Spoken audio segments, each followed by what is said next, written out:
যেখানে শয়তানকে ডেকে ইচ্ছা পূরণ করা হয়। একটি অন্ধকার রাত, আর একটি বাড়িতেই কিছু মানুষ অদ্ভুত ধরনের আচরণ করছিল। আর একটি মেয়ে চাকু দিয়ে তার নিজের হাত কাটছে, আর তার হাত থেকে বের হওয়া রক্ত সবাই নিজের শরীরে মাখে, আর তারা এইভাবেই শয়তানকে ডাকছিল। তো বন্ধুরা, এতক্ষণ আমি আপনাদেরকে যেটা দেখালাম এটি একটি মুভির ঘটনা, আর যেখানে শয়তানকে ডেকে নিজের মনোবাসনা পূরণ করা হয় আর যাকে ইচ্ছা মেরে ফেলা হয়। বন্ধুরা, আজ আমি অনেক ভয়ঙ্কর একটি মুভি এক্সপ্লেন করতে চলেছি, তাই ভিডিওটি শেষ পর্যন্ত দেখুন। তো বন্ধুরা, লেট নাইট উইথ ডেভিল মুভিটি একটি ডকুমেন্টারি ফরম্যাটে তৈরি করা হয়েছে। শুরুটা তেমনই হয়েছে, আর আমরা শুরুতে শুনি যে আমেরিকান 1970-এর দশকে আতঙ্ক এবং মারামারির মধ্যে চলছিল, আর যখন অনেক খুনি সামনে আসে, এরকম অনেক ঘটনা ঘটেছে যা পুরো বিশ্বকে বদলে দিয়েছে। ব্ল্যাক ম্যাজিক, রিচুয়াল এবং এমনই অন্ধকার জিনিসগুলো বেড়ে গেছিল, যার কারণে বলা হয় এখন সেটানিক এরা শুরু হয়েছে। আর টিভির সাহায্যে এই সমস্যাগুলো মানুষের ঘরেও পৌঁছে যাবে। আর তখনই এপ্রিল 1971 সালে একটি লেট ইউবিসি নেটওয়ার্কে একটি লেট নাইট শো শুরু হয়। আর নেটওয়ার্কের এটাতে অনেক প্রত্যাশা ছিল যে এই শো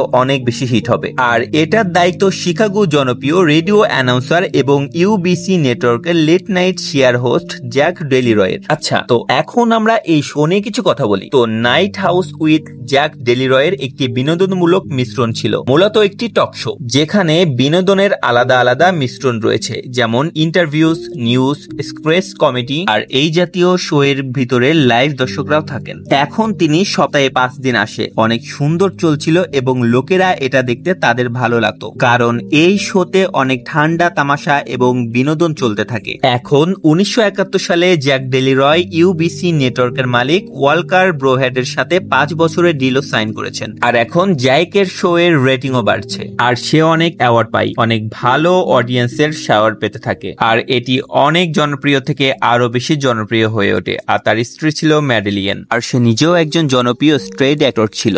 আর তারা দুজনকে খুব ভালোবাসতো এবং সব সময় টাইম লাইটে থাকতো। কিন্তু শুধুমাত্র ম্যাডেলিয়েনই আমাদের সমর্থক ছিল না। জ্যাক মূলত ক্যালিফোর্নিয়ার রেডিওসেন্ট গঠিত একটি দলের সাথে যুক্ত ছিল, যা বাইরে থেকে দেখলে একটি সামার ক্যাম্পাসের মতো মনে হয়। অনেক রাজনীতিবিদ, নেতা, উদ্যোক্তা ইত্যাদি যুক্ত ছিল। তবে গুজব ছিল সেখানে রিচুয়াল করা হতো, পূজা অর্চনা করা হতো, আর যেখানে ক্যারিয়ার তৈরি এবং নষ্ট করার ক্ষমতা রয়েছে, তার মানে শয়তানের পুজো করা হতো। কিন্তু এই সমস্ত কথা শুধুমাত্র গুজব ছিল। 4 সিজন পার হয়ে যায়, কিন্তু এখনো জ্যাকের শো প্রথম স্থানে আসতে পারেনি। এখন আরো জনপ্রিয়তার নিচে যেতে শুরু করে, আর 1976 সালে সে সব থেকে বেশি আঘাত পায়। তখন তার স্ত্রী, যে কিনা কখনোই ধূমপান করেনি, হঠাৎ করে তার নার্স টার্মিনাল ক্যান্সার ধরা পড়ে। এখন জাইক মাদালিয়ানের সাথে একটি বিশেষ এপিসোড করে, যার অনেক আবেগময় কথা এবং মুহূর্ত ঘটে। আর এই এপিসোডটি হাইয়েস্ট রেটেড এপিসোড হয়ে ওঠে। আর তারপর পরই জ্যাকের স্ত্রী মারা যায় এবং সে খুব একা হয়ে যায়, আর যার কারণে সে ইয়র্কে চলে আসে, যার অবস্থান কেউ জানে না। কিন্তু 1 মাস পরে সে আশ্চর্যজনকভাবে স্রোতে ফিরে আসে। তার শো আবার চলতে শুরু করলেও এখনো তার শো এর রেটিং কম ছিল। আর রেটিং বাড়াতে শো এর প্রযোজক লিউ আরো নানা বিতর্কের আশ্রয় নেই, উল্টো পাল্টা মানুষকে ডাকে, কিন্তু এখনো কোনো কাজ হয় না। রেটিং এখানেও ডাউন ছিল এবং জ্যাকের ইউবিসি এর সাথে কন্ট্যাক্টও শেষ হতে যাচ্ছিল।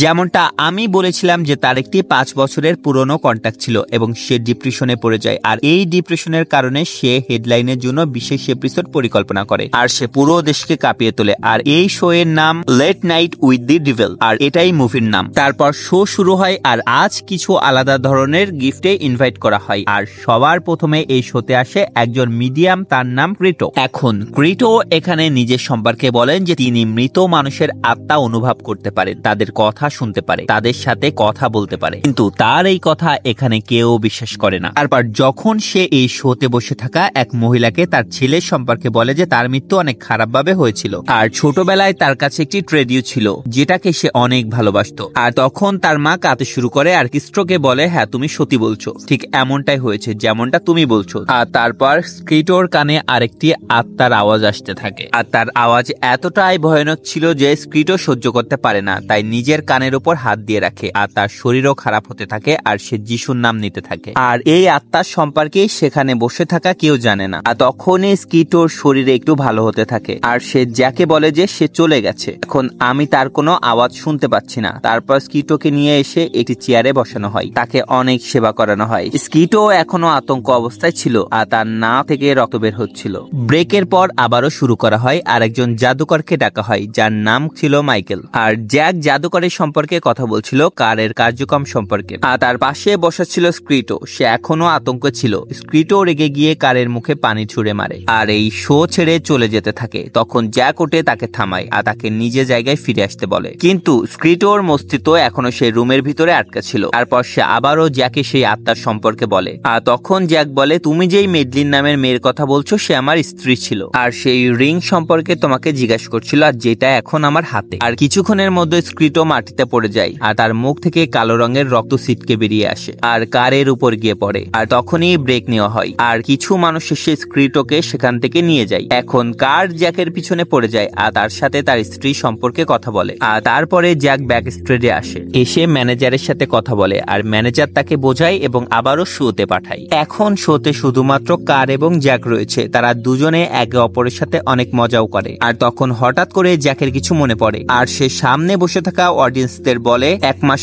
আগের কথা যখন আমার কাছে কনভারসেশন উইথ দ্য ডেভিল নামের এই বইটি এসেছিল। জ্যাক তারপর একটি ডকুমেন্টারি প্লে করে আর সেখানে আমরা প্রথম কিছু মানুষকে দেখি আর তারা সবাই অদ্ভুত রকমের আচরণ করতে থাকে। তাদের সাথে একটি মেয়ে থাকে আর সেই মেয়েটি চাকু দিয়ে নিজের হাত কাটে আর যখন তার হাত থেকে রক্ত বের হয় তখন তার সাথে থাকা অন্য মেয়েরা নিজেদের হাত থেকে তাদের রক্ত মাখিয়ে নেয়। আর তারপর সিন পরিবর্তিত হয় আর আমরা দেখতে পাই একটি ঘরে আগুন লেগেছে। এই ঘর থেকে একটি 10 বছরের মেয়েকে বাঁচিয়ে নেওয়া হয় আর এত বড় দুর্ঘটনার পর তার মানসিক অবস্থা খারাপ হয়ে যায়। আর এই মেয়েটির নাম ছিল লিলি আর জুন নামের একটি ডাক্তার তার চিকিৎসা করছিল।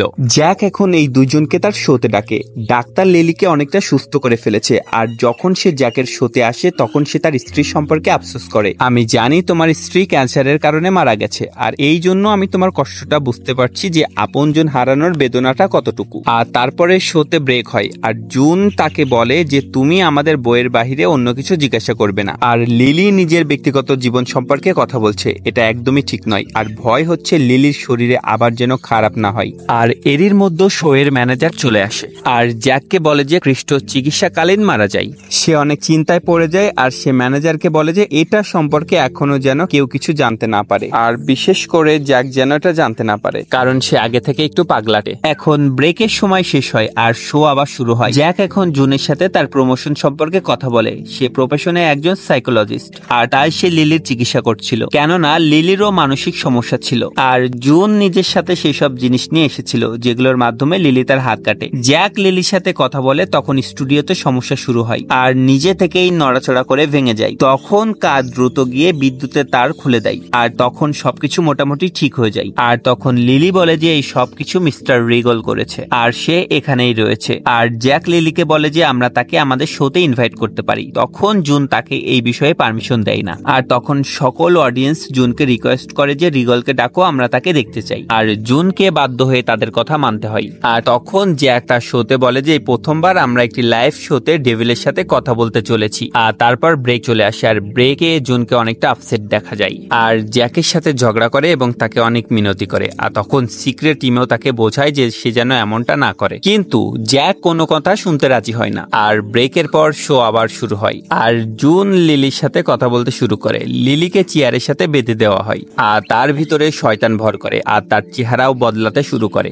আর সে জ্যাককে বলতে শুরু করে তোমার সাথে আবার দেখা হয়ে ভালো লাগলো, তুমি জানো আমরা প্রথমবার জঙ্গলের মাঝে দেখা করেছিলাম। আর এই বিষয়ে তাকে থেমে দেয় আর তখন সে চিল্লাতে চিল্লাতে জুনকে বলে আমার সাথে কথা বলার আগে ভেবে নেবে। আর তারপর সে আবার তাকে বলে যে তুমি কি জানো সে অনেক খারাপ ভাবে মারা গেছিল। তারপর সে জ্যাকে বলে ডক্টর জুন তোমাকে অনেক পছন্দ করে। জুন তাকে চুপ থাকতে বলে আর যখন লিলি থামে না তখন সে তার মুখে থাপ্পড় মারে আর লিলিকে কন্ট্রোল করা কঠিন হয়ে যাচ্ছিল।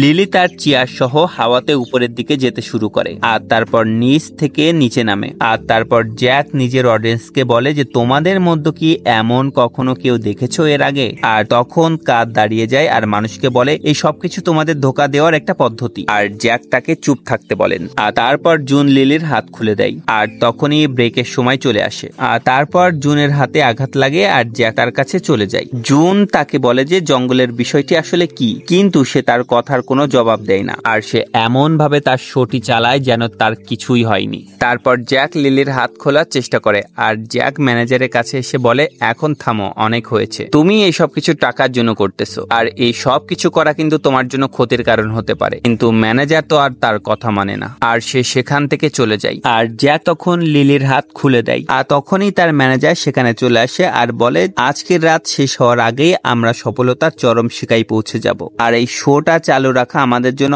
অনেক প্রয়োজন। আর জ্যাক তখন তার ম্যানেজারকে বলে যে লিলির আওয়াজ ঠিক আমার স্ত্রীর আওয়াজের মতোই মনে হচ্ছে। আর তখন ম্যানেজার তাকে বলে যে তুমি আবার গ্যাসের মতো শুরু হয়ে যেও না। আর ব্রেকের সময় শেষ হয়, তারপর আবার শো শুরু হয়। আর লিলি সবার কাছে মাপ চাই, বলে যে মিস্টার রিগাল যদি আপনাদেরকে কষ্ট দেয় তাহলে তার জন্য আমি ক্ষমা চাচ্ছি। আর কার তখন বলে যে লিলি ড্রামা করছিল, তার ভিতরে কোনো আত্মা আসেনি, জুন তাকে হিপনোটাইজ করছিল, যার কারণে লিলি এসব করছিল। তারপর নিজের পাশে বসে থাকা গ্যাসকে হিপনোটাইজ করেও দেখাই। কার গ্যাসকে হিপনোটাইজ করে তার ভিতর থেকে অমামস বের করে দেখাই। তারপর কার যখন তাকে হিপনোটাইজ থেকে বের করে তখন সে একদম ঠিক হয়ে যায়। আর জুন বলে এখন লিলি এবং আমার এখান থেকে চলে যাওয়া প্রয়োজন। আর জ্যাক লিলির ওই ভিডিও দেখে তার ভিতরে সত্যি আত্মা এসেছিল। আর এই ভিডিওতে জ্যাক তার নিজের স্ত্রীকে দেখতে পায়। আর সে বুঝতে পারে যে জুন তাকে মিথ্যা বলেনি। আর তখন হঠাৎ করে স্টুডিওর লাইট চলে যায় আর চতুর্দিকে অন্ধকার নেমে আসে। আর লিলির ভেতর থেকে আলো বের হতে থাকে। সে এক এক করে সকল মানুষদেরকে হামলা করতে শুরু করে। আর সকল অডিয়েন্স উঠে বাইরের দিকে ছুটতে শুরু করে। আর লিলির চেহারায় দুটি টুকরো হয়ে যায়। আর ম্যানেজার জ্যাকেও নিজের সাথে নিয়ে যায়। অনেক খারাপ সিচুয়েশন হয়ে যায়। আর জ্যাকের তখন সবকিছু মনে পড়ে যায় যে তার সাথে গত শো এর রেকর্ডিং এ